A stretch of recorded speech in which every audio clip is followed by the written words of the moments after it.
Hello guys, আসসালামু আলাইকুম। কেমন আছো সবাই? আশা করি সবাই অনেক ভালো আছো। আমিও তোমাদের দোয়ায় আর আল্লাহর রহমতে অনেক ভালো আছি। বন্ধুরা, আজকে আবার চলে আসলাম তোমাদের সাথে নতুন ভিডিও, নতুন রেসিপি আর নতুন ইসলামিক হাদিস ও গল্প নিয়ে তোমাদের সামনে আবার হাজির হয়ে গেলাম। বন্ধুরা, কালকে তোমাদের সামনে ভিডিও দিতে পারিনি, তাই আমি খুবই দুঃখিত। কারণ কালকে একটু আমার শরীরটা খুব অসুস্থ ছিল, তাই কিন্তু আমি তোমাদেরকে ভিডিও না দিয়ে থাকতে পারলাম না। তাই আজকে আবার নতুন করে তোমাদের সামনে হাজির হয়ে গেলাম। বন্ধুরা, আজকে থাকবে চমৎকার রান্নার সাথে চমৎকার ইসলামিক হাদিস। ভিডিওটা না টেনে সম্পূর্ণ দেখবে আশা করি।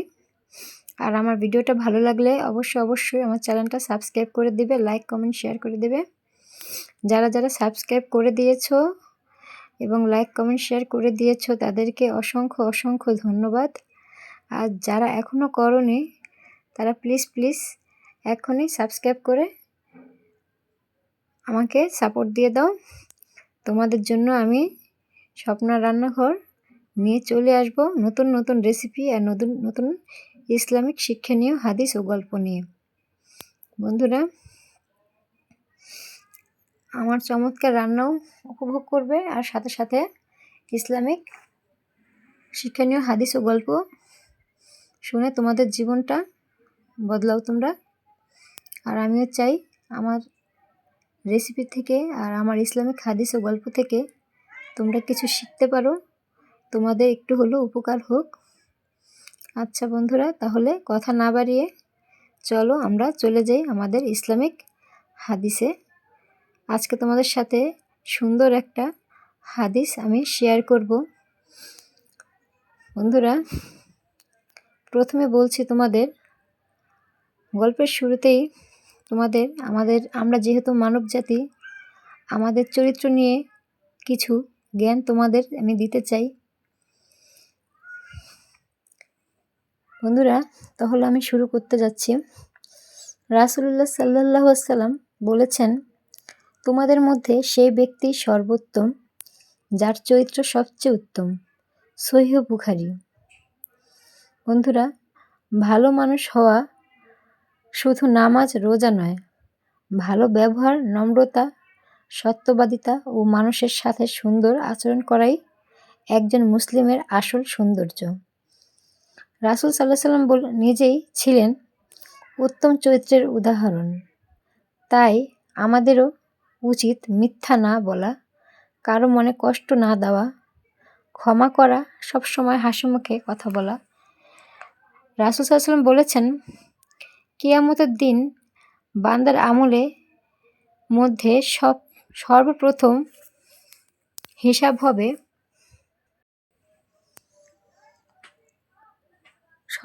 হিসাব নেওয়া হবে নামাজের। সুনান আত-তিরমিজি। বন্ধুরা, তাহলে আমরা এর থেকে কি শিখতে পেলাম? আমরা যেহেতু মানব জাতি, আমাদের সর্বপ্রথম আমাদের চরিত্রকে ঠিক করতে হবে। শুধু নামাজ আর রোজা রাখলেই হবে না। আমাদের চরিত্র ঠিক করতে হলে আমাদের সর্বপ্রথম কি করতে হবে? সর্বপ্রথম আমাদের সত্য কথা বলতে হবে, মানুষের সাথে সুন্দরভাবে ব্যবহার করতে হবে এবং একজন মুসলিম হিসেবে আগে আমাদের কি করতে হবে? মিথ্যা কথা বলা বন্ধ করতে হবে, কারো মনে কষ্ট দেওয়া বন্ধ করতে হবে এবং সহজেই অপরাধীকে ক্ষমা করে দিতে হবে এবং সবসময় হাসিমুখে সবার সাথে কথা বলতে হবে, সৎ ব্যবহার করতে হবে। বন্ধুরা, আমরা যদি এই কয়টা বৈশিষ্ট্য আমাদের মধ্যে তুলে ধরতে পারি, তাহলেই আমরা একজন খাঁটি মুসলমান হিসেবে গণ্য হব। আর বন্ধুরা, আমাদের মহানবী সাল্লাল্লাহু আলাইহি ওয়াসাল্লাম বলেছেন, হাসরের দিনে সর্বপ্রথম হিসাব নেওয়া হবে কিন্তু আমাদের নামাজের। বন্ধুরা, তাই এই নামাজ নিয়ে আমি আগেও একটা হাদিস তোমাদের সাথে শেয়ার করেছি আর এখনও আরেকটা হাদিস তোমাদের সাথে শেয়ার করব। নামাজ আমাদের ঈমানের মূল ভিত্তি। নামাজ ঠিক থাকলে অন্যান্য আমলও ক্ষতিগ্রস্ত হয় না। তাই আমরা চেষ্টা করব 5 ওয়াক্ত নামাজ সবসময় পড়তে, মনোযোগ ও খুশখুশি সহকারে আদায় করতে। পরিবারকে নামাজের দাওয়াত দেওয়া। আল্লাহ আমাদের সবাইকে নিয়মিত নামাজি বানান, আমিন। তো বন্ধুরা, আমাদের কি করণীয়?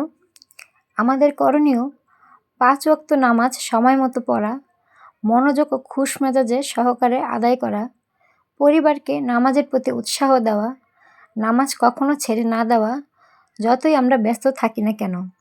কারণ হাদিসের মাঠে সর্বপ্রথম আমাদের নামাজের হিসাবেই নেওয়া হবে। তো বন্ধুরা, এখন পবিত্র মাহে রমজান চলছে, আর এই রমজানে আমরা চেষ্টা করব রোজা রাখতে, 5 ওয়াক্ত নামাজ পড়তে, একজন শুদ্ধ মুসলমান হিসেবে চলতে, সব খারাপ কাজ পরিত্যাগ করে আমরা একমাত্র আল্লাহ তাআলাকে স্মরণ করব এবং আল্লাহ তাআলার নামে নামাজ পড়ব, কোরআন শরীফ পড়ব, আল্লাহকে ভয় করব। এটাই আমাদের মুসলমানদের একটা কি বলবো বন্ধুরা, এটাই আমাদের মুসলমানদের দায়িত্ব এবং কর্তব্যের মধ্যে পড়ে। তাই এটা আমাদের করতে হবে। আর বন্ধুরা, আমার এই ভিডিওটা যদি তোমাদের ভালো লাগে, সামান্য তোমাদের জীবনে যদি একটুখানি পরিবর্তন আসে আমার এই হাদিস শুনে, তাহলে আমি নিজেকে ধন্য মনে করব, আমার এই কষ্টকে আমি সফল মনে করব।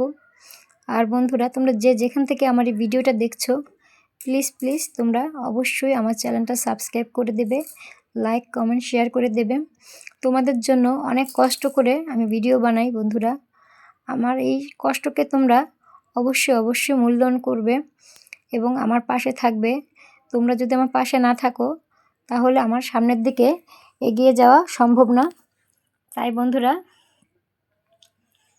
প্লিজ তোমরা আমাকে সাপোর্ট করো, আর আমি যেন সামনের দিকে তোমাদের জন্য আরও ভালো ভালো হাদিস ও ইসলামিক গল্প নিয়ে তোমাদের সামনে হাজির হতে পারি।